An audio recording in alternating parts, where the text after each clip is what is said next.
नवनिर्माण महाराष्ट्र. बीड जिल्ह्याच्या केज तालुक्यातील मौजे सुकळी या प्रसिद्ध शाळेतील सुप्रसिद्ध मुख्याध्यापक आणि आदर्श शिक्षक म्हणून विनायक श्रीहरी आव्हाड यांनी आपल्या कामातून आपली एक वेगळी ओळख निर्माण केलेली आहे.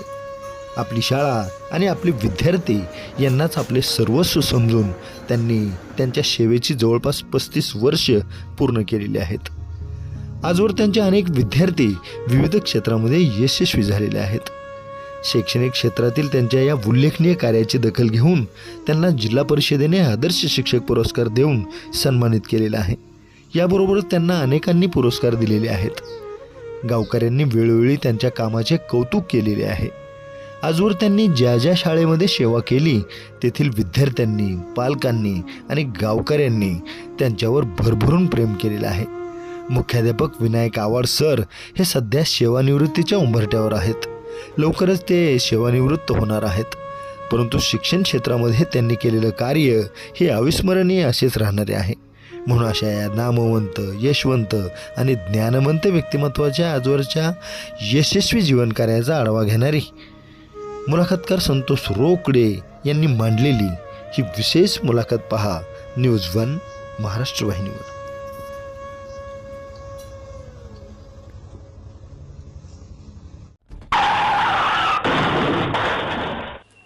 माझं नाव विनायक श्रीहरी आव्हाड, मुख्याध्यापक, जिल्हा परिषद प्राथमिक शाळा सुकळी, तालुका केज, जिल्हा बीड. माझा सेवेचा कालावधी जवळपास 34 ते 35 वर्ष झालेला आहे. शिक्षण क्षेत्रात काम करत असताना अतिशय प्रामाणिकपणे आणि झोकून या ठिकाणी काम केलेले आहे. या सर्व गोष्टीची दखल सर्व चॅनल्स, पेपर्सवाले, न्यूज चॅनल्स सगळ्यांनी घेतलेली आहे. आणि जिल्हा परिषदेनं 2015ला मला जिल्ह्याचा आदर्श पुरस्कार म्हणून या ठिकाणी दिला. तो माझा सन्मान केला. त्याचबरोबर अनेक वेगवेगळ्या संस्था आहेत, त्या संस्थेने सुद्धा मला या ठिकाणी पुरस्कारांना सन्मानित केलेलं आहे. माझं नाव गणेश चंद्रकांत गायकवाड. मी सर आल्यापासून या शाळेचा अध्यक्ष आहे, शिक्षण समिती अध्यक्ष आहे.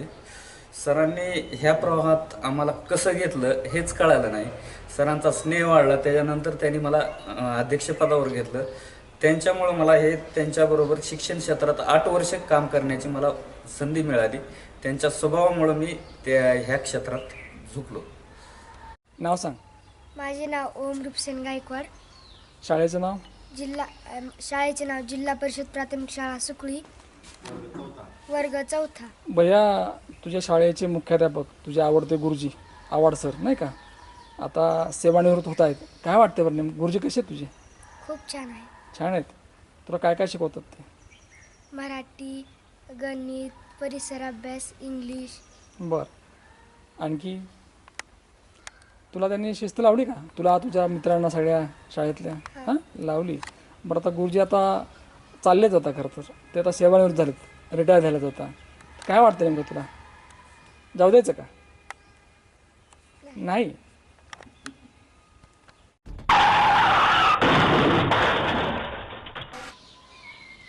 असं म्हणतात की आवड असेल ना तर सवड असते. आणि आवड निर्माण कशी होते, तर मला असं वाटतं की या विश्वामध्ये प्रत्येक काम आणि त्या कामामध्ये जर तुम्ही तुमचा इंटरेस्ट, आवड निर्माण केली तर ते काम आवडू लागतं. आणि जर आपण आपल्या कामावर प्रेम केलं तर निश्चितपणे लोकांना आपण आवडू लागतो. अगदी आयुष्यभर ज्या माणसाने शिक्षण क्षेत्रामध्ये मोठ्या आवडीनं काम केलं, असे सर्वांचे लाडके आदर्श गुरुजी आव्हाड सर आज ते सेवानिवृत्तीच्या उंबरठ्यावर आहेत. आणि विशेष बाब म्हणजे आज 20 जून त्यांचा वाढदिवससुद्धा आहे. कधी कधी काही गोष्टीला योग लागतो. आज हे खरं तर डिजिटल आत्मचरित्र मी त्यांचं मांडत आहे, त्यांचा जीवन प्रवास मांडत आहे. आजवर अनेक मुलाखती घेतल्या, परंतु त्या अनेक मुलाखतीमध्ये काही मुलाखती मात्र अगदी वाखाणण्याजोग्या होत्या. अगदी आजची ही मुलाखत अगदी अशीच आहे. गुरुजी फक्त पुरस्कारापुरते आदर्श नाहीत, तर त्यांचं वागणं, बोलणं आणि प्रत्येक गोष्ट शाळेमध्ये ते स्वतःला झोकून देतात. आणि सगळ्यात महत्त्वाची बाब म्हणजे लेकरामध्ये ते ईश्वर पाहतात. कारण खरा तोची एकच धर्म जगाला प्रेम अर्पावे, साने गुरुजी असं म्हणतात. कारण ईश्वर कुठं असेल तो लेकरामध्ये असतो, विद्यार्थ्यामध्ये असतो. आणि हे विद्यार्थी घडले पाहिजेत ही प्रामाणिक तळमळ त्यांनी मागच्या अनेक वर्षापासून ठेवली आहे. आज आपण या केज तालुक्यातील जर जिल्हा परिषद शाळा सुकळी या गावची जर बघितली आपण, तर ही शाळा अगदी पाहिल्यानंतर असं वाटतं की आपण स्वर्गामध्ये आहोत, एवढी सुंदर शाळा आहे. सर, मुलाखतनामा या महाराष्ट्रातील लोकप्रिय कार्यक्रमात तुमचं स्वागत. धन्यवाद. खरं तर अनेक बाबी आहेत, अनेक प्रसंग आहेत, प्रत्येक गोष्टीवर आपला प्रकाश टाकायचा आहे. पण सुरुवात करूया जिथून सुरुवात झाली होती, नाही का? काय सांगाल नेमकं की तुमचं जे गाव आहे ते गाव, त्याचबरोबर तुमचं कुटुंब, एकूणच बालपणीच्या नेमक्या काय आठवणी आहेत? बालपण म्हणजे अगदी मांजरा नदीच्या किनारी माझं खेडेगाव आहे. सगळ्या प्रतिकूल परिस्थितीमध्ये त्या गावची परिस्थिती होती. रस्ता ना पाणी ना लाईटची सोय. अशाही परिस्थितीमध्ये कुठंतरी आपल्याला पुढं जायचं आहे आणि मग त्यासाठी काहीतरी धडपड चालू होती. आणि मुळातच ज्यावेळेस थोडंसं 10वीनंतर कळायला लागलं की आपण काय करायचं, आणि त्यावेळेस माझ्या लक्षात आलं की आपण शिक्षक व्हायचे. मला शिक्षक पेशा खूप पहिला सुरुवातीपासून मला आवडत होता. आव्हाड शिरपुरा हे तुमचं जन्मगाव, हा. नाही का? मला विचारायचं वाटतं सर की लहानपणी तुमच्या कुटुंबाची जी ओळख असते ना, कारण प्रत्येक कुटुंबाची वेगळी ओळख असते, हो. तशी तुमच्या कुटुंबाची ओळख काय होती? आमचं अतिसामान्य कुटुंब म्हणजे शेतकरी, म्हणायला शेतकरी पण, परंतु लोकांच्या शेतामध्ये काम करणे आणि उपजीविका भागणे. उदरनिर्वाहाचं साधन म्हणजे शेती, खाण्यापुरती शेती आणि बाहेरचं काम. आपण जे काय घडतो, वागतो, बोलतो समाजामध्ये, याची खरं तर देण आपल्या आईची असते, नाही का? कारण असं म्हणतात की या जगामध्ये सगळ्यात सुंदर शिक्षक कोण असेल तर आई असते. आई असते. तर एक विचार असं वाटतं की तुमच्या जडणघडणीमध्ये तुमच्या आईची भूमिका अतिशय महत्त्वाची आहे. माझी आई शिकलेली नव्हती, परंतु व्यावहारिक ज्ञान, जगात कसं राहायचं किंवा आपण आपली परिस्थिती कशी सुधारायची याबद्दल ज्ञान अतिशय प्रगल्भ असं तिच्याकडे ज्ञान होतं.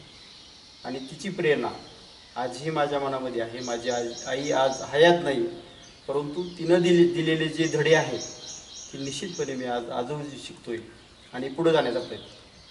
खरं तर आई हे असं व्यक्तिमत्व आहे की कुणाला काही जन्माला गेलेली नसते ती, नाही का? परंतु जो काही सहवास आपल्याला लाभतो, त्याचे जे काही आपल्याला संस्कार मिळतात, त्यातनं बरीचशी आपल्याला ऊर्जा मिळते, नाही का?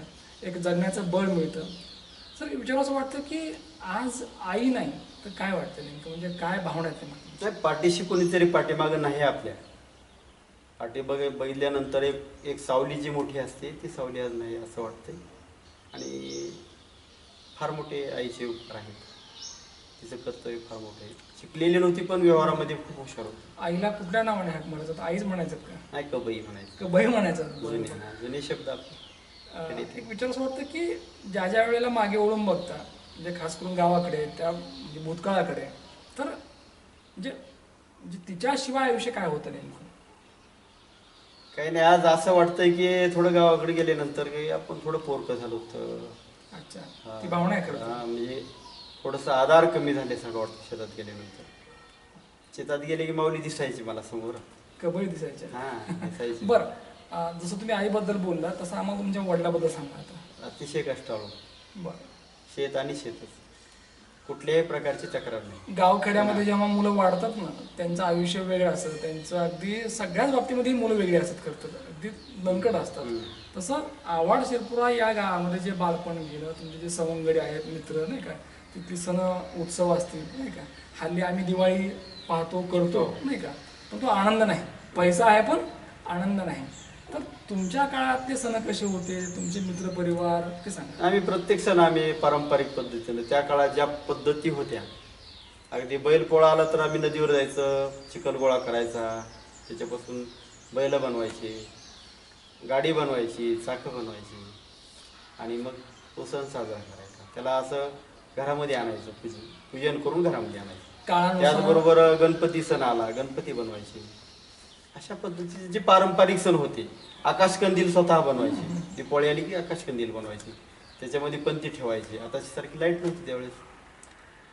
काळानुसार आपण बदलत जातो आणि मला असं वाटतं की काळ सगळंच आपलं बदलून टाकतो नाही का. तसं तुम्ही गावी सोडलं असेल, सोडलं. आता ज्या ज्या वेळेला गावाकडे जाता त्या वेळेला मग या हे सगळे सण वगैरे गावाकडे करता का मग शहरामध्ये जाता? नाही, आता खेडेगावात नाही, आता म्हणजे गावाकडे नाही आता? हा, गावात बरं. बाहेरच आता. एक सर विचार असं वाटतं की जे शिक्षणाची गोडी जी आहे, जे आपण शिकलं पाहिजे, हे पुन्हा मला वाटलं नाही. फक्त आईनं, फक्त आईला वाटत होतं. बरं. आईमुळेच प्रेरणा मिळाली, तू शिकला पाहिजे. अच्छा. आणि तू शिकलास तर आपलं सगळं घर पुढं जाईल. बरं. आज माझा लहान भाऊ सुद्धा अधिकारी आहे, अच्छा. माझी मुलं अधिकारी आहे. अच्छा. तिची जी प्रेरणा आहे ती आणखीनही आमच्यात कायम ऊर्जा ठेवणारी आहे. म्हणजे कबई सांगायचं की हा, नक्की. तुम्हाला शिकायचं नाही का? हा. बरं.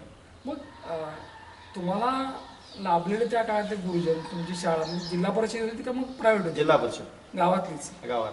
बरं. आणि हायस्कूलचं शिक्षण बनसरोळा या ठिकाणी बनेश्वर विद्यालयामध्ये झालं. महाराष्ट्र विद्यालय. महाराष्ट्र विद्यालय, हा, बनेश्वर शिक्षण संस्थेमध्ये महाराष्ट्र विद्यालयामध्ये. तिथंही दादांची प्रेरणा, दादांचे विचार, दादांचा संवाद, दादांसोबत राहणं, दादांनी आमच्यासोबत काही वेळ घालवणं, ही आमच्यासाठी फार मोठी एक शिदोरी आहे.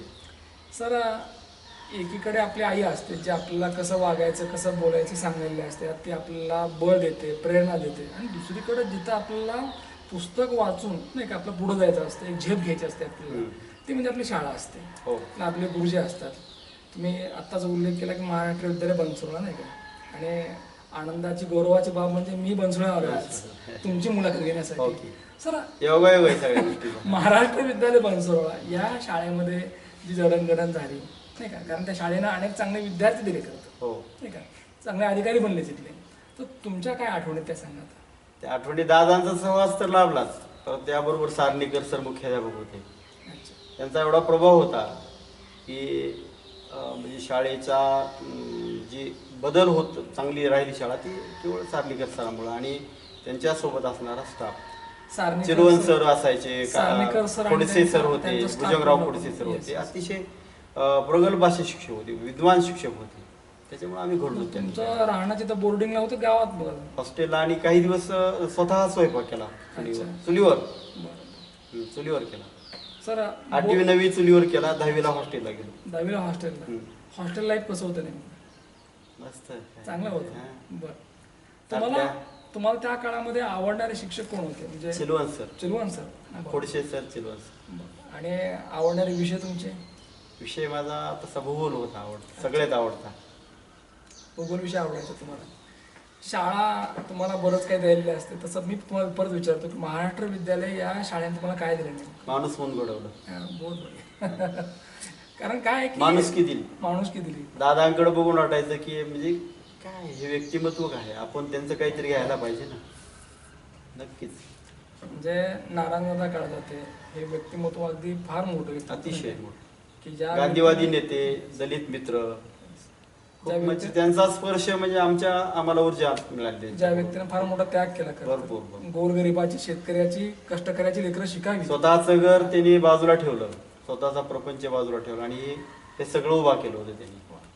आपण त्यांची- महाराष्ट्र विद्यालय बनसोडा या ठिकाणी 10वी झाल्यानंतर एक काय असतो की क्वेश्चन मार्क असतो नाही का. आपण एक पायरी चढतो, पुन्हा पुढं काय, तर त्यावेळेला काय होतं क्वेश्चन मार्क? मग काहीच नाही. कुठेतरी आता लवकर आईचं म्हणणं होतं की कुठेतरी आपण व्यवसायाकडे किंवा नोकरीकडे वळलं पाहिजे. अच्छा, म्हणजे कबईची इच्छा होती की लवकर लागलं पाहिजे कुठेतरी. म्हणजे दारिद्र्य खूप मोठं होतं ना समोर, आणि ते मिटल्याशिवाय बाकीचे प्रश्न मिटत नाहीत. एक साधा व्यवहार होता तो, तिला कळालेला व्यवहार होता की आपण हे प्रस्थापित जे प्रस्थ आहेत गावात, एक पद्धती आहे किंवा जे आहे त्यांना छेद द्यायचा असेल तर आपण तुम्ही शिकलं आता एक पाहिजे. उल्लेख केला की दारिद्र्य गरिबी नाही का, म्हणजे काय होतं नेमकं ते सांगा फक्त.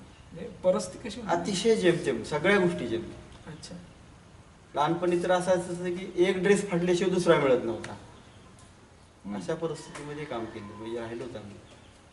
दप्तर तर पाहिलं तर आपण बघत होतो की दप्तर साधे दप्तर होते, पिशवीचे. असं म्हणतात की अंथरून पाहून आपण पाय पसरतो. लेकरं सुद्धा काय बघतात की अगदी घरची परिस्थिती 2-2 कशी.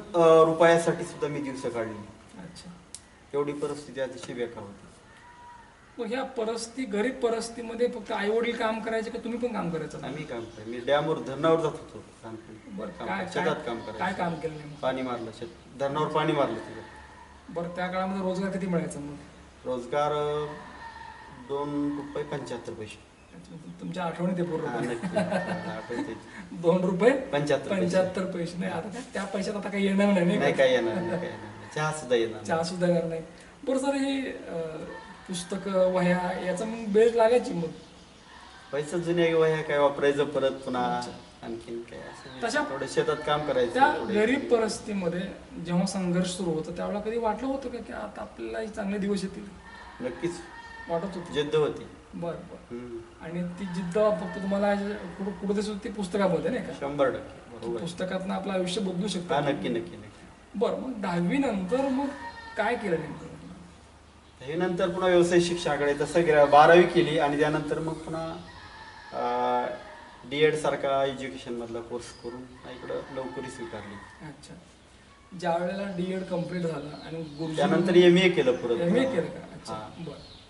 मग आता या शिक्षण क्षेत्रामध्ये येऊन किती वर्ष झाली? जवळपास 34-35 वर्ष होईल याच्यात. 34 ते 35 वर्ष. हा, होत आहे. 35 वर्ष आवडचा तुमचा जो प्रवास आहे, आता तुम्ही मुख्याध्यापक म्हणून आता सेवानिवृत्त होतात होय. नाही का? या 30 जूनला. तर जी सेवा केली आहे ती अत्यंत मनातून केलेली आहे. ज्या ज्या ठिकाणी गेला त्या त्या ठिकाणी अगदी लोकांनी नाव घेतलं, विद्यार्थ्यांनी नाव घेतलं. तर आम्हाला ती सेवा ऐकायची आज. 1993ला माझगावमध्ये मी सर्व्हिसला लागलो. अच्छा. अतिशय जायकवाडीचे बॅकवॉटरचं गाव, चिंदपल्लीचं बॅकवॉटरचं गाव होतं ते. सगळ्या शहरापासून लांब असलेलं गाव, अतिशय चिंदपल्लीच्या काठावरलं, जायला रस्ता नाही कुठला. अशाही परिस्थितीमध्ये मी तिथं जॉईन झालो त्या दिवशी आणि दुपारून माझ्याकडे मुख्याध्यापक चार्ज दिला.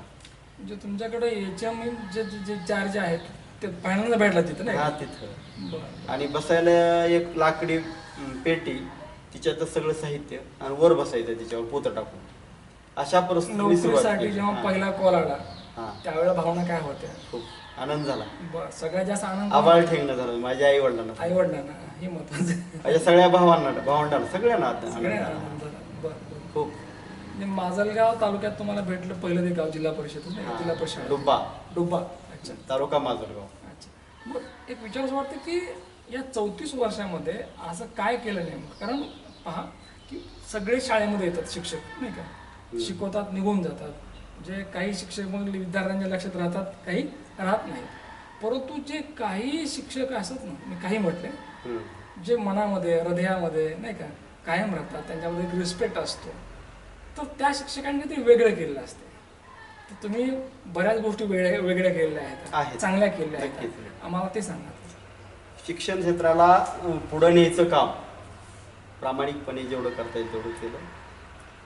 एक शिक्षक किंवा मुख्याध्यापक फार मोठं करू पण शाळेपुरतं करता येतं. प्रतिकूल परिस्थितीमध्ये हे काम केलं मी सगळं. माजगावला नवीन असल्यामुळं फार काय करता आलं. 2 वर्ष होते तिथं. परत भाटुंबा हायस्कूलला आलो, तिथेही मोठा स्टाफ होता. तिथे टीचिंगचं काम स्टाफ बरोबर अतिशय चांगलं काम केलं. परंतु ज्यावेळेस मी भाटुंबेहून लाख्याला बदली झालो त्यावेळेस मात्र 4थीची शाळा 7वीपर्यंत नेण्याचं काम केलं. शाळेच्या समोर असलेली उकंडे स्वतः काढले, शाळा स्वच्छ केली, शाळेला कंपाऊंड केलं आणि शाळा अतिशय सुसज्ज अशी 7वीपर्यंत नेऊन ठेवली. लाखा हे गाव असं आहे की सगळ्या परिस्थितीतून लांब असणारं गाव, आर्थिकदृष्ट्या सुविधेपासून लांब असलेलं गाव, चांगल्या विचारापासून लांब असलेलं गाव. त्यांना शिक्षणाच्या प्रभावामध्ये आणण्याचं काम अतिशय प्रामाणिकपणे केलं. तिथल्या मुलांना क्रीडा क्षेत्र असू द्या, सगळ्या क्षेत्रामध्ये मी त्यांना क्रीडामध्ये वेगवेगळ्या स्पर्धेमध्ये भाग घ्यायला लावला, मुलांना प्रोत्साहित केलं. त्याचबरोबर सांस्कृतिक कार्यक्रम असतील त्यामध्ये त्यांना मुलांना आणि गावांना एकरस केलं. त्याचबरोबर विज्ञान प्रदर्शनमध्ये तर लाख्याचा माझा प्रयोग मी राज्यस्तरावर नेला. अभिनंदन. माझ्या शाळेचा प्रयोग मी राज्यस्तरावर नेला. ज्या प्रयोगाची दखल तत्कालीन मंत्री इचलकरंजीला हा प्रयोग झाला होता. तत्कालीन मंत्री प्रकाश आवाडे आणि जवळपास 14 ते 15 मिनिट हा माझा प्रयोग उभारून बघितला होता. अरे वा. आमच्या ती कामाची पावती आहे. जिल्ह्यातून पहिली शाळा होती. वा. चला मुळामध्ये काय की रिमोट प्लेस असलेलं हे लाखा गाव आणि या लाखा गावात तुम्ही एवढं चांगलं काम केलं की लाख मुलाची लेकरं हो, घडवली. नक्कीच. मला असं वाटतं की आपण आयुष्यामध्ये किती मजले चढवतो नाही का, बरोबर. किंवा किती बॅलन्स वाढवतो याच्यापेक्षा सुद्धा आपण आपलं कर्म काय करतो हे खूप महत्वाचं असतं नाही का. बरोबर. कारण कुणाचे तळताट लागू नयेत. नाही, नक्कीच. आपलं वागणं एवढं चांगलं असावं की कुणाचे तळताट नको आपल्याला, आणि ते फार कमी लोकांना जमलं होतं. सर आणि तिथं काम करत असताना मी गेल्यापासून एक वेगळे काही गोष्टी अवलंबल्या तिथं, की काही मुलांनाच कपडे मिळायचे. मी काल भाषणामध्ये सांगितलं की काही मुलांना कपडे मिळायचे, 100% विद्यार्थ्यांना कपडे मिळत नव्हते. बरं. कसल्याही परिस्थितीमध्ये आम्ही 100% मुलांना लोकसहभाग आमच्या जवळचे पैसे टाकून सगळ्या मुलांना आम्ही ड्रेस घ्यायचे. हा एक पॅटर्न आम्ही सुरुवातीला राबवला. नंतर आता शासन देतंय, परंतु त्या काळात राबवला. आणि गोरगरिबाची लेकरं असतात, कारखान्याला गेलेली लोक लेकरं असतात, त्यांचं पालकत्व करण्याचं काम केलं. त्यांना काय असेल नसेल, वह्या पुस्तकं काही लागणाऱ्या वस्तू त्यातून पालकत्व केलं. एवढं काम केलं. आयुष्यभर खरं तर या गोरगरीब लेकरांचं पालकत्व आता तुम्ही घेतलं असेल नाही का. कुणाची अडचण असेल, कुणाला वही नसेल, पेन नसेल नाही का, बऱ्याच वेळा आधार पण द्यायचा असतो. हे काम आपण प्रामाणिकपणे केलं. कारण गुरुजी हे फक्त गुरुजी नसतात, तर ते विद्यार्थ्यांची आई पण असतात, बेस्ट फ्रेंड पण असतात, थोरला भाऊ असतो तो नाही का. मला असं वाटतं या सगळ्या भूमिका गुरुजींना निभवायच्या असतात, ते निभवल्या पाहिजेत. कारण गुरुजीमध्ये अनेक अनेक रूप आहेत. करते ते उत्तम नाटककार असतात, ते उत्तम आर्टिस्ट असतात, कलाकार असतात, सायंटिस्ट असतात नाही का. सर विद्यार्थ्यांना, कारण जिल्हा परिषद शाळा म्हटल्यानंतर या ठिकाणी जेव्हा तुम्ही लेकरांना सामोरं जाता तेव्हा एक विषय नसतो तुमचा, विषय अनेक असतात, विषयाबाहेरचे विषय असतात नाही का. तर हे सगळे विषय त्या लेकराला समजले पाहिजेत आहे की नाही. कुठलाही विषयाचा विषय समजला पाहिजे. तर हे विषय समजून सांगण्यासाठी आपली जी मेथड होती ती सांगत असेल. त्यांच्यात मिसळलं पाहिजे. अच्छा. विषयाचा विषयांतर न होता त्यांना काय पाहिजे, त्यांना काय लागते, काय त्यांना गरज कशाची, ह्या सगळ्या गोष्टी ज्यावेळी शिक्षकाला समजतील त्यावेळेस त्यांना त्या सांगता येतील. त्याच्यासाठी त्यांची आई सुद्धा व्हायला काय अडचण नाही. आपल्याला आईची भूमिका बजावायला काय हरकत नाही. आपण त्यांच्यामध्ये मिसळलं पाहिजे, त्यांची समस्या समजून घेतलं पाहिजे. त्याचं एक उदाहरण सांगतो की कारखान्याला गेलेलं कुटुंब जे होतं, त्या कुटुंबाची ती लहान लहान लेकरं इथं ठेवलेली होती. त्यांनी अतिशय परिस्थिती वाईट होती. मग एका दिवशी ती त्या मुलांच्या चेहऱ्यावर मला रडू दिसलं. हे त्यांचे पानावली डोळे होते. मी त्यांना विचारलं जवळ, बाबा काय झालं रडायला तुला, हे तू आज हे दिसायला लागला, तो बोर आहेस, थोडं दुःखी आहेस तू. त्यानं मग रडायला लागला. आणखी मग रडायल्यानंतर मी त्याला जवळ घेतलं, जवळ बसविलं. मग त्यानं ते सगळं सांगितलं की तू मला असं असं झालंय, मला भूक लागली, किंवा मला हे नाही, मला ते नाही. मग मी त्याला दुकानदाराकडे घेऊन गेलो आणि ते सगळं साहित्य जरा तिथे या अशा अनेक गोष्टी आहेत की त्यांच्यात मिसळलं तर कळतात. असं बाहेरून त्यांच्यात आणि त्यांच्यात शिकवताना त्यांच्यात मांडी घालून जर बसलं तर नक्कीच आपल्याला ते जवळ, त्यांनाही जवळ वाटतं की माझे सर आहेत म्हणून. शाळेमध्ये जेव्हा लेकरं येतात जिल्हा परिषदेचे, खास करून ह्या लहान लेकरांची पाटी कोरी असते आणि या कोऱ्या पाटीवर आपण जे जे लिहितो ना ते उमटत जातं आणि तेच लेकरं आत्मसात करतात. गुरुजी जसं लिहितात, जसं सांगतात, त्यांनी ते अगदी फॉलो केलेलं असतं. ते आपले चांगले उत्तम फॉलोअर्स असतात नाही का. तर अवघड विषय म्हणजे गणित असेल, इंग्रजी असेल, इव्हन मराठी पण असेल नाही का. कारण शिकवणं तर सोपं आहे ना, नाही शिकवणं सगळंच अवघड आहे. तर मग हे शिकवण्याची पद्धत कशी होती, अगदी मराठी असेल, इंग्रजी असेल, गणित असेल, ते सांग. साधा गणिताचा जर विषय जरी घेतला तरी जे काय सांगायचंय किंवा जे शिकवायचंय, कुठलाही विषय असू द्या, समजा गणिताचा विषय घेतला मी, तर त्यांना शिकवताना त्यांच्या भाषेमध्ये एका आंब्याला 100 आंबे आहेत, तर अशा 5 आंबे आहेत ओळीन लावले शेतकऱ्यानं, तर मग ती एकूण आंबे किती झाले, म्हणजे त्यांना समजेल असं, किंवा आईनं दुर्डीमध्ये भाकरी 5 केल्या आणि आणखीन आईला वाटलं की आपल्याला आणखीन 8 भाकरी लागायच्या, आणखीन आईनं 8 केल्या, तर त्या दुर्डीमध्ये किती झाल्या भाकरी, म्हणजे भाकर हा जवळ जिव्हाळ्याचा विषय. असे उदाहरण जर दिले तर त्यांना ते लवकर समजतात. त्यांच्याच भाषेमध्ये तेच उदाहरणं त्यांना त्याच भाषेमध्ये समजून सांगितले तर नक्की त्यांना पटतील आणि ते स्मरणात कायम राहतील. उपक्रमशील शिक्षक म्हणून तुमची ओळख आहे खरं तर, म्हणजे वेगवेगळे उपक्रम घेता. आम्हाला ऐकायचे आहेत तुमचे उपक्रम होता, सांगा सर. विज्ञान प्रयोग असू द्या किंवा कुठलेही उपक्रम असू द्या. अच्छा आणि स्वच्छता तर माझा अंगीकृत विषय आहे. अच्छा. शाळेच्या ग्राउंडमध्ये आल्यानंतर मी खाली वाकल्यानंतर सर्व मुलं कामाला लागतात. त्यांना शिस्त देणे, त्यांच्यात आनंद निर्माण करणे, मग वेगवेगळ्या सहली निर्माण करणे, वेगवेगळे कार्यक्रमाचं आयोजन करणे, गेस्ट लेक्चरचं आयोजन करणे, सांस्कृतिक कार्यक्रम आयोजित करणे, असे वेगवेगळ्या प्रकारचे उपक्रम जर राबविले तर मला वाटत नाही विद्यार्थी कुठं कमी पडत नाही. उपक्रमामध्ये सुद्धा एक फार मजा असते नाही का, त्याच्यामध्ये आपला क्रम लावता आला पाहिजे खरं तर, नाही तर कुठलाही उपक्रम कुठेही घेऊन चालत नाही. तर आता योग्यचा क्रम लावला तर निश्चितपणे या उपक्रमामध्ये विद्यार्थी सहभागी होतात. सर जसं तुम्ही सांगितलं आता की स्वच्छता असेल किंवा आणखी कुठल्या गोष्टी असेल नाही का, पण त्याच्याही पलीकडे जाऊन सांगतो की एखाद्या अवघड गोष्टी विद्यार्थ्यांना आपल्याला त्यांच्या गळी उतरवायच्या आहेत, तर उपक्रमाच्या माध्यमातून त्यांना एखादं अवघड गणित, अवघड विषय सोपा कसं करता येतो आपल्याला? एखादा समजा मगाशी विषय सांगितले आपण, भूगोल विषयासारखा विषय आहे. धरणाची माहिती आपण पुस्तकातून सांगून त्यांना उपयोग नाही, प्रत्यक्ष धरणावर त्यांना स्थळ भेट जर दिली तर हे धरण आहे, त्याला धरण म्हणतात, इथून पाणी येतं किंवा हे पाणी अडवलं जातं, शेतीला उपयोगी पडतं, पिण्यासाठी उपयोगी पडतं, ही माहिती प्रत्यक्ष त्या स्पॉटला जाऊन जर आपण केली, त्या ठिकाणाला भेट दिली तर निश्चितच त्यांच्या गळी उतरल्याशिवाय राहणार. बऱ्याच वेळेला काय असतं की आपण इंग्लिश स्कूल याबद्दल ऐकलं असेल नाही का, सध्या जे वारे वाहत आहेत, नक्कीच खरं प्रेक्षक आमचे ऐकतायत. काय असतं की बऱ्याच वेळेला जेव्हा आपण इंग्लिश स्कूलला आपला पाले घेऊन जातो ॲडमिशनसाठी, तर ते आपल्याला अनेक प्रश्न विचारतात. त्या लेकराची परीक्षा होते, पालकांची परीक्षा होते, त्याची इंटरव्ह्यू होतात नाही का, आणि परत आपल्याला सांगितलं जातं की जर तुम्ही पास झालात तर ॲडमिशन पक्क. म्हणजे अक्षरशः बरेचसे पालक नवस करतात की माझ्या मुलाचं ॲडमिशन होऊ दे इथं. तर मला असं वाटते सर की या मुद्द्याला घेऊन सांगतो मी की शाळेमध्ये जर मुलं परफेक्ट होऊन जर येत असतील तर मग शिक्षकाने करायचं काय?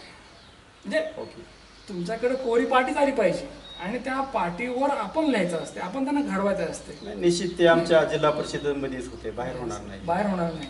म्हणजे मला एक विचारायचं वाटतं की म्हणजे पहिलीला प्रवेश विद्यार्थी घेतोय तर त्याची परीक्षा घेणं कितपत योग्य वाटतं तुम्हाला? परीक्षा तर व्हायलाच नाही पाहिजे. परीक्षा हा विषय कालबाह्य आहे आता सध्या, लहान मुलासाठी तर कालबाह्यच आहे. मला असं वाटतं की लेकरांना असं एक पोषक वातावरण तयार करा की ती घडली पाहिजे, चांगली घडली पाहिजे. त्यांना वातावरण दिलं पाहिजे, त्यांना कशात आवड आहे. तुम्ही बऱ्याच वेळा पाहिलं असेल की सूट बूट टाय कोट याच्यामध्ये बरीचशी मुलं अडकलेली असतात. अगदी आम्हाला वाटतं आमची मुलं मातीत खेळली पाहिजे, मातीतच खेळली पाहिजे. Yes correct. म्हणजे सगळ्या गोष्टीची आवड लागली पाहिजे. मुलं परफेक्ट काय आपल्या करायचं असतील तर ती त्यासाठी मराठी माध्यमाच्या शाळा योग्य ठरत नाही का? नक्कीच. म्हणजे मला असं वाटतं की पालकांना या गोष्टी कळतंय पण वळत नाही असं मला. घोड्याची रेस आहे सध्या, वातावरण आहे त्याच्यामुळे आपण त्याला काही म्हणणार नाही. मला परत विचारायचं वाटतं की शिक्षणाचा नेमका अर्थ काय? माणूस घडवणे. माणूस घडवणे. करेक्ट. म्हणजे तो घडला पाहिजे, त्याचे विचार, त्याचं आचरण हे चांगलं झालं पाहिजे नाही का? देश सेवेसाठी तयार झाला पाहिजे, आई वडिलांची सेवा केली पाहिजे, समाजाची सेवा केली पाहिजे, समाजासाठी तो काहीतरी देणे लागतोय त्या भावनेतून त्यानं तो तयार झाला पाहिजे. एक काळ असा होता की गुरु ब्रह्मा गुरु विष्णू गुरु देव महेश्वरा, म्हणजे त्या गुरुजीमध्ये लेकरं देव पाहिजे नाही का? आता या ठिकाणी या स्पर्धेमध्ये भूमिका बदलत चालल्या आहेत आणि शिक्षण म्हणजे फक्त पैसा नोकरी हे जे काही बनत चाललं आहे हे कितपत योग्य वाटतं तुम्हाला? काळानुसार ह्या गोष्टी आता बदलायल्या आहेत. आपण कुठंतरी ह्या गोष्टी थांबायला पाहिजेत. थांबलं तर थोडं आणखीन परत शिक्षणाचं महत्त्व वाढेल. आता थोडं डिजिटल युग आहे, सगळ्याच गोष्टी बदलत चालल्या मला असं वाटतं की शिक्षण तरी बी खडोफळा मोहीम जी आहे ती आणखीनही कामाला येते. मला असं वाटतं की शिक्षण म्हणजे काय, तुम्ही जे शिकवतायत की त्या शिक्षणातनं लेकरांचं मन आणि मनगट मजबूत व्हावं, नाही का? नक्कीच ती लेकरं मजबूत काय झाली अभ्यास तर पाहिजेच, ज्ञान तर मिळायला पाहिजे, परंतु ज्ञान कुठलं मिळायला पाहिजे की सगळ्या गोष्टीमध्ये तो परफेक्ट झाला पाहिजे, परिपूर्ण झाला पाहिजे. सर, तुम्ही आजवर अनेक शाळेवर काम केलंय, खरं तर उत्कृष्ट काम केलं आहे, पण तुम्हाला जिथं मन लागलं ती शाळा कोणती? या तिन्ही शाळा माझ्या मनात आलेल्या आहेत. म्हणजे जिथं की आता लाखेसारख्या ठिकाणी 3 समाज होते वेगवेगळे प्रकारचे, तो समाज कधीच एकत्रित येत नव्हता. अच्छा. परंतु शाळेच्या सांस्कृतिक कार्यक्रमाच्या निमित्तानं तिन्ही समाज मी एका ठिकाणी आणला आणि त्या तिन्ही समाजानं मला डोक्यावर घेतलं. तिन्ही समाजानं. तुम्ही सोने सांगवीतही काम केलं आहे. लाख्याला गेलं बेस्ट शिक्षक तुमच्या आजपर्यंतचे कोण म्हणलं तर नक्की आपलं नाव घेतलं जाईल. बरोबर. अच्छा. सोने सांगवीला 11 वर्ष काम केलं. तिथं तर खूप मस्त काम, म्हणजे काम करायची संधी होती, काम केलं. असं म्हणतात की शेवट गोड व्हावा. तुम्ही ज्या शाळेतनं आता सेवानिवृत्त होत आहात, आता ही शाळा मला असं वाटतं की पाहण्यासाठी अनेक लोक येत आहेत, नाही येत आहेत, का? येत आहेत. फार सुंदर केले खरं तर. गायकवाड साहेबांनी त्यांच्या आईच्या स्मृतीत तिथं ही शाळा उभी केली आहे. तर काय ही शाळा कशी उभी राहिली नेमकी? नाही, मी सुरुवातीला 2018ला ज्यावेळेस बदलीचे ऑप्शन आले, नियमानुसार माझी बदली होत होती. पहिल्या ऑप्शनमध्ये मी सुकळी टाकली. अच्छा. त्याचं कारण असं आहे की भीमशेनराव गायकवाड साहेबांनी त्या ठिकाणी शाळा बांधकाम चालू झालं होतं आणि शाळेसाठी एवढं मोठं योगदान देणारी व्यक्ती माझ्या बघण्यात नव्हती कुठे, आपल्या परिसरात तर कुठेही नाही. आणि म्हणून मी ठरवलं की ही व्यक्ती, हे रसायन काय असं, ठीक आहे, लोक मंदिर बांधतात किंवा इतर ठिकाणी त्यांचा खर्च करतात, दानशूर व्यक्ती खूप आहेत, परंतु दान कुठं करायचं ते मला आवडलेलं दान ही शाळा आहे. आणि मग शाळेमध्ये एवढा मोठा खर्च करणारा व्यक्ती कसा असेल, नक्की आपल्याला संधी आहे त्यांच्याजवळ जाण्याची. मी सुकळी हे ऑप्शन पहिलं दिलं आणि त्याच्यामध्ये माझी बदली सुकळीला झाली. म्हणजे 2018 पासून तुम्ही इथं आहात. आहे 8 वर्ष. 8 वर्ष आहेत जवळपास. सर, अनेक बाबीत खरं तर म्हणजे कुठलाही प्रवास हा प्रसंगाशिवाय पूर्ण होत नाही. तर या अध्यापनाच्या या विश्वामध्ये अनेक प्रसंग आहेत. खरं तर आम्हाला काही प्रसंग सांगा की म्हणजे काही विद्यार्थी नव्हते, म्हणजे त्यांच्या डोक्यात काहीच नव्हतं खरं तर, म्हणजे आपल्याला शिकायचे नाही शिकायचे, पण ते आज चांगले अधिकारी बनले, चांगली माणसं बनले. ते असे काही आम्हाला 1-2 प्रसंग सांगा. माझं नावची मुलगी एक शेजूळ नावाची मुलगी MPSC मधनं आज क्लास 1 पदावर आहे. बरं. परत बरेच म्हणजे डॉक्टर्स आहेत काय. आता सोने सांगवीला असताना निकिता म्हणून एक मुलगी पांचाळ, ते आज चांगल्या पदावर डॉक्टर म्हणून एक शिक्षक घेते. तिची इच्छा होती डॉक्टर व्हायची आणि तिनं एका चॅनलला, आमच्या शाळेला चॅनलला मीडिया आली होती, त्यांना पण मुलाखतीमध्ये की मी डॉक्टर होणार असं सांगितलं. मी सरांनी सांगितलं मी डॉक्टर होणार आहे. झाले डॉक्टर? नक्की डॉक्टर सांगितले. आता डॉक्टर चालू आहे तिचा. अभिनंदन सर. छान. म्हणजे अशा अनेक गोष्टी आहेत की ते आपल्यामुळं घडत आहेत. सर, ज्या वेळेला आज मागे वळून बघता काय वाटतं नेमकं? खूप खूप अवघड आहे आता, हे सोडणं अवघड आहे. सोडणं अवघड आहे करतं, नाही का? बरं. ज्या दिवशी निरोप समारंभ दिला गावानं, 2 दिवस झाले, त्या दिवशीपासून आज जरा पाहुण्यासारखं वाटायला लागले आता या ठिकाणी. असं आज थोडं वेगळं आहे, अवघड आहे. आयुष्य पूर्ण गेलं विद्यार्थी घडवण्यामध्ये, शाळा, वेळ, नाही का? नाही, आता वेळ जाणार नाही. आता वेळ जाणार जाणार नाही. नाही. तरी विचारतो तुम्हाला, कारण जे हाडाचे चांगले गुरुजी असतात ना, त्यांना विद्यार्थ्याशी करमत नाही. नाही. तर तुमच्या दृष्टीने पुढचा प्लॅन काय असेल? काहीच प्लॅन डोक्यात नाही आणि काय करावं म्हणून सुचत बी नाही. सुचत पण नाही. सुचत पण नाही. फक्त हेच इथलं आणखीन बी बाहेर निघालो नाही मी आणखी. याचं या आपल्याला आपण एक्झिट कसं व्हायला होतो हे ह्याच दुःखात आहे आणखी. तर अवघड आहे. शेवटी आता नियमित जे काही आपलं वयोमान आहे त्यानुसार आपल्याला तर सेवानिवृत्त व्हायचं आहे. शासनाचे नियम आहेत ते, नाही का? सर, या सगळ्या प्रवासामध्ये राहिलं खरं तर की तुमच्या जे सौभाग्यवती आहेत, कारण त्यांनी तुम्हाला जर बेस्ट सपोर्ट केला नसता तर तुम्हाला बेस्ट टीचर होता आलं नसतं. त्यांचा रोल सांगा. नाही, माझ्या कुटुंबाचा पूर्ण म्हणजे अतिशय भक्कमपणे त्यांना माहिती की सर जे करते ते अतिशय चांगलं काम आहे त्यांचं. आपण त्यांच्या कामामध्ये कुठंही अडवता यायचं नाही, पण सपोर्ट सगळा संपूर्ण कुटुंबाचा. माझी 2 मुलं आणि तुमची मुलं काय करतात? दोघं इंजिनियर आहेत आणि गव्हर्नमेंट सर्वंट आहे दोघं पण. अच्छा, अच्छा. सर काय होतं की ज्या वेळेला तुम्ही शाळा करता ना, फक्त मी, माझी शाळा, माझे विद्यार्थी, त्यावेळेला एक बाजू आपली तहीच राहून येते करतं, ते म्हणजे अगदी पाहुणे रावळे किंवा जाणं असेल कुठं नाही का, गावाला जाणं असेल, या गोष्टी राहतात. मग तर ती तुमचं पूर्ण करू आता. आहे तसा रोष येऊ शकतो, अच्छा, काही कार्यक्रमाला जाता येत नाही. अनेक गोष्टी आपल्याला टाळायच्या असतात नाही का, हा, शाळा सोडून तर मी जात नाही. नाही जात. बरं. असं ठीक आहे, चालेल. पाहिले आपण की या केज तालुक्यातील सुकळी या गावामध्ये जी जिल्हा परिषद शाळा आहे, अत्यंत सुंदर शाळा आहे. आणि या शाळेचे मुख्याध्यापक सन्माननीय विनायकजी आव्हाड सर आता सेवानिवृत्त होत आहेत. खरं तर या मुलाखतीच्या माध्यमातून त्यांनी सगळं मांडलेलं आहे, परंतु एक गोष्ट सांगतो की न्यायचं काय बरोबर नेमकं, हा मोठा प्रश्न असतो. आणि मग बरोबर जर काही आपल्याला जात असेल ना, तर आपलं कर्म जातं, आपलं काम जातं.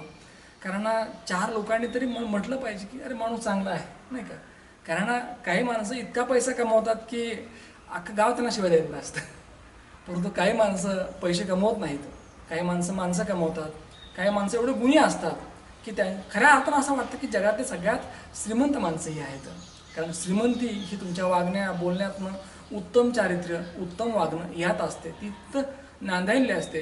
आणि म्हणून अगदी या लोकांना न्यूज 1 महाराष्ट्राने पहिल्यापासूनच सॅल्यूट करता आलेलं आहे. निश्चितपणे आदर्श शिक्षक, आदर्श मुख्याध्यापक सन्माननीय विनायकजी आव्हाड सर यांच्या जीवन कार्यावर, सेवानिवृत्तीच्या अनुषंगाने जीवन कार्यावर टाकला प्रकाश प्रेक्षकांना आवडला असेल. परत भेटूया पुढच्या मुलाखतीमध्ये. तोपर्यंत पाहत राहा न्यूज 1 महाराष्ट्र चॅनल. धन्यवाद.